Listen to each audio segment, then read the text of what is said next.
ഇവിടുത്തെ താമസിച്ചിരുന്ന സ്റ്റാഫുകളൊക്കെയും പറയുന്നതനുസരിച്ച് ഇവിടെ താമസിച്ചിരുന്നവർ രാവിലെ കുട്ടികൾ ഇവിടെ പടക്കം പൊട്ടിക്കുന്നുണ്ടായിരുന്നു. ദീപാവലി വന്നപ്പോൾ ഈ ദീപാവലിയോട് അനുബന്ധിച്ച് പടക്കം പൊട്ടിക്കുന്നതുമായി ബന്ധപ്പെട്ട് അതിൻ്റെ പടക്കത്തിൻ്റെ ഏതെങ്കിലും തിരി ഇങ്ങോട്ടേക്ക് വീണതാവാം ഇത്തരത്തിലുള്ള ഒരു വലിയ തീപിടുത്തത്തിന് കാരണമായെന്നുള്ള പ്രാഥമിക നിഗമനം മാത്രമാണ് ഇപ്പോൾ നിലവിലുള്ളത്. എന്തായാലും തീ അണയ്ക്കാൻ വേണ്ടിയുള്ള ശ്രമങ്ങൾ ഇപ്പോഴും പുരോഗമിച്ചുകൊണ്ടിരിക്കുകയാണ്. എന്തായാലും രണ്ട് വാഹനങ്ങൾ, അതായത് സ്റ്റാഫുകളുടെ രണ്ട് വാഹനങ്ങൾ ഇതിനെ പരിസരത്ത് ഇവിടെ നിർത്തിയിട്ടിരിക്കുകയാണ്. ഈ വാഹനത്തിൻ്റെ മുൻവശം, രണ്ട് വാഹനങ്ങളുടെ മുൻവശം പൂർണ്ണമായിട്ടും കത്തിയിട്ടുണ്ട്. അതോടൊപ്പം തന്നെ 3 ഫയർഫോഴ്സ് യൂണിറ്റാണ് രണ്ട് ഭാഗത്തായിട്ട് എത്തിയിരിക്കുന്നത്.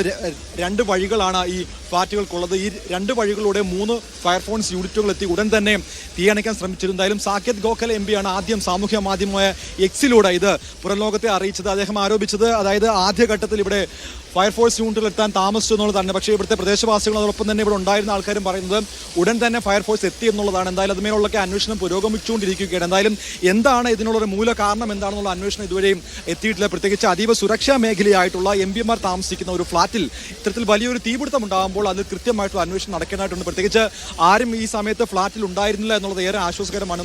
മലയാളി എംപിമാർ, 4 മലയാളി എംപിമാരുടെ ഫ്ളാറ്റുകൾ ഇതിന് തൊട്ടടുത്ത മുറിയിലാണ്, അതായത് തൊട്ട് അപ്പുറത്തെ ഫ്ളാറ്റിലാണ് 4 മലയാളി എംപിമാർ താമസിക്കുന്നത്. അതായത് ആ ഭാഗത്തേക്കൊന്നും തീ പടർന്നിട്ടില്ല. എന്തായാലും ഇപ്പോൾ ഈ കാണുന്ന ദൃശ്യങ്ങൾ കാണുന്നത് പോലെ ഈ താഴ്ഭാഗത്തുനിന്നും തീ ഉണ്ടായി.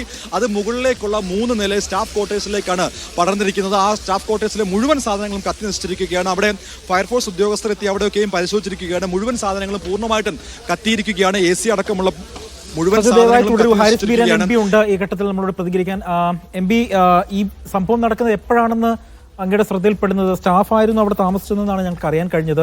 കൂടുതൽ വിവരങ്ങൾ അങ്ങേക്ക് ലഭ്യമായിട്ടുണ്ടോ? അല്ല, സ്റ്റാഫ് ക്വാർട്ടേഴ്സിലാണ് ഇപ്പൊ തീ പിടിച്ചേക്കണമെന്നാണ് ഞാൻ അറിഞ്ഞത്. അപ്പൊ നമ്മളുടെ 2 സ്റ്റാഫ് ക്വാർട്ടേഴ്സ് ഉണ്ട്. ആ 2 സ്റ്റാഫ് ക്വാർട്ടേഴ്സിലും തീ ഉണ്ടെന്നാണ് അറിയണത്. അപ്പോ നമ്മൾ താമസിച്ചിരുന്ന ആളുകൾ ആ സമയത്ത് ഉണ്ടായിരുന്നില്ല അവിടെ. ഇപ്പൊ അവിടെ ഉണ്ട്, സ്ഥലത്തുണ്ട്. പക്ഷെ അവരുടെ സാധനങ്ങളൊക്കെ ഏകദേശം കത്തിയത് പോലെ തന്നെയാണ് തോന്നുന്നത്. ബാക്കി കൂടുതൽ വിവരങ്ങളൊന്നും അവർക്കും അറിയില്ല. അവരിപ്പോ അങ്ങോട്ട് ആരും കയറ്റണില്ല. മറ്റേ ഫയർ എഞ്ചിനുകളൊക്കെ അവിടെ തീ കടത്താനുള്ള ശ്രമത്തിന്റെ ഭാഗമായിട്ടുള്ള പരിശ്രമമായിരുന്നു. അങ്ങോട്ട് ആരും കടത്തണില്ല എന്നാ പറയുന്നത്. അപ്പൊ എന്തുകൊണ്ടാണ് ഇത് സംഭവിച്ചത്, എവിടെയാണ് സംഭവിച്ചത്, എന്തെല്ലാമാണ് കാഷ്വാലിറ്റി എന്നുള്ളതും നമുക്ക് അറിയില്ല. ഇതെപ്പോഴാണ് തീപിടുത്തം ഉണ്ടാകുന്നത്? അങ്ങേക്ക് ഫോൺ വരുന്നത് എപ്പോഴാണ്? അതിപ്പോ ഏകദേശം ഒരു 15 മിനിറ്റ് മുമ്പാണ് എന്നെ അറിയിച്ചത്. അപ്പൊ നമ്മളുടെ ഈ സ്റ്റാഫ് ക്വാർട്ടേഴ്സിലുള്ള ആളുകൾ, സ്റ്റാഫുകൾ പോലും എന്റെ ഓഫീസിലായിരുന്നു. അതുകൊണ്ട് അവരാരും അവിടെ ഉണ്ടായിരുന്നില്ല. അപ്പൊ അവരും ഈ പറഞ്ഞ പോലെ തീപിടുത്തം ഉണ്ടെന്ന് പറഞ്ഞിട്ട് അങ്ങോട്ട് പോയിട്ടാണ് ഇപ്പൊ എന്നെ വിളിച്ചു പറഞ്ഞത്. ഇത് എത്ര പേരായിരുന്നു ഇവിടെ താമസമുള്ളത്? എത്ര നിലയായിരുന്നു അത്? അതിനകത്ത് മിക്കവാറും ഒരു 6 നില ഉണ്ടാവാൻ സാധ്യത. കാരണം ഈ ബ്രഹ്മപുത്ര എന്ന് പറയുന്ന ബിൽഡിംഗ്, അതായത് MP-മാരുടെ ക്വാർട്ടേഴ്സ് 6 നിലയാണ്. അപ്പൊ ഓരോ നിലയിലും ഓരോ MP-മാരുടെ ക്വാർട്ടേഴ്സിന്റെ പോലെ തന്നെ അവിടുത്തെ സ്റ്റാഫ് ക്വാർട്ടേഴ്സ് ഉണ്ടാവും. അപ്പൊ ഒരു 6 നില തന്നെ ഉണ്ടാവും അത്. ഓക്കെ, വളരെയധികം നന്ദിയുണ്ട് ശ്രീ ഹാജിൻ. ഈ ഘട്ടത്തിൽ നിങ്ങളോടൊപ്പം പ്രതികരിച്ചിരുന്ന സജു തോമസ് വീണ്ടും ചേരുകയാണ്. സജു, ഏറ്റവും പുതിയ വിവരം കിട്ടിയിട്ടുണ്ടോ? ഇപ്പോൾ MP-മാർക്കടക്കം ഇതെങ്ങനെയാണ് സംഭവിച്ചത് എന്നുള്ള കാര്യത്തിൽ അവർക്കും ഒരു അവിവ്യക്തത തുടരുകയാണ് ഇപ്പോഴും. അല്പം സമയം മുൻപാണ് ഇതറിഞ്ഞത്. അവിടെ ഏറ്റവും എടുത്തു പറയേണ്ടത് സ്റ്റാഫുകൾ ആരും ആ സമയത്തില്ലായിരുന്നു. അതുകൊണ്ട് തന്നെ വളരെ കാഷ്വാലിറ്റിയൊക്കെ ഉണ്ടാവാനുള്ള സാധ്യതയും വളരെ കുറവാണ് എന്നാണ് നമുക്ക് ലഭിക്കുന്ന വിവരം. എന്താണ് പുതിയ വിവരം?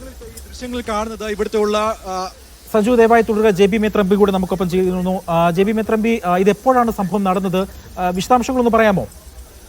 കുറച്ച് നേരം മുമ്പാണ് ഇത് സംഭവിച്ചത്. എന്റെ സ്റ്റാഫ് അവിടെ ഉണ്ടായിരുന്നു.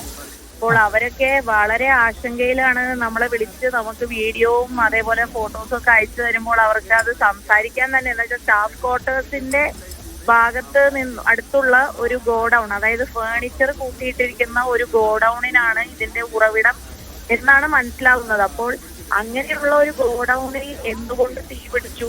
ആ സേഫ്റ്റി പ്രോട്ടോകോൾ ഒന്നും അവിടെ ഉണ്ടായിരുന്നില്ലേ, അല്ലെങ്കിൽ അതൊന്നും പാലിച്ചില്ല എന്ന് വേണം നമ്മൾ കരുതാൻ. ഏതായാലും ഇപ്പോൾ നമ്മുടെ മുന്നിലുള്ള ഏറ്റവും പ്രധാനപ്പെട്ട ഒരു ആശ്വാസം പകരുന്ന കാര്യം, എല്ലാവരെയും ആ ബിൽഡിങ്ങിൽ നിന്ന് ഇവാക്യുവേറ്റ് ചെയ്യാൻ സാധിച്ചതുകൊണ്ട് ആളപായമില്ല എന്നുള്ളത് തീർച്ചയായും ആശ്വാസം പകരുന്ന ഒരു കാര്യമാണ്. ഒന്നാമത്തെ നിലയിലും 2ാമത്തെ നിലയിലും 3ാമത്തെ നിലയിൽ നിന്നൊക്കെ ഇതിങ്ങനെ പോകുന്നു, പുകയൊക്കെ ചെല്ലുന്നു എന്നൊക്കെ പറയുമ്പോൾ ആളപായം ഇല്ല എന്ന് നമ്മൾ സംസാരിക്കുന്നവരും തീർത്ത് പറയുന്നുണ്ട്, എല്ലാവരെയും മാറ്റി. പക്ഷെ ഇതിൽ ഏറ്റവും പ്രധാനപ്പെട്ട ഒരു കാര്യം, ഏറ്റവും സേഫ് ആണ് എന്ന് കരുതപ്പെടുന്ന ബിൽഡിങ്ങുകളിൽ പോലും സേഫ്റ്റി പ്രോട്ടോകോൾ ഇല്ലേ, അല്ലെങ്കിൽ ആ സേഫ്റ്റി പ്രോട്ടോകോളിന്റെ ലംഘനം എന്തുകൊണ്ടുണ്ടായി എന്നുള്ള കൃത്യമായ ഒരു അന്വേഷണം തന്നെ നടത്തുകയും ആ അന്വേഷണത്തിൽ വരുന്ന കാര്യങ്ങൾ സ്ട്രിക്റ്റായി നടപ്പിലാക്കാൻ, ആ മാർഗനിർദ്ദേശങ്ങളും പ്രോട്ടോകോൾസും പാലിക്കാൻ ഇനിയെങ്കിലും ഇങ്ങനെ ഒരു സാഹചര്യം ഇങ്ങനെ നടന്നതുകൊണ്ട് തന്നെ ഇനി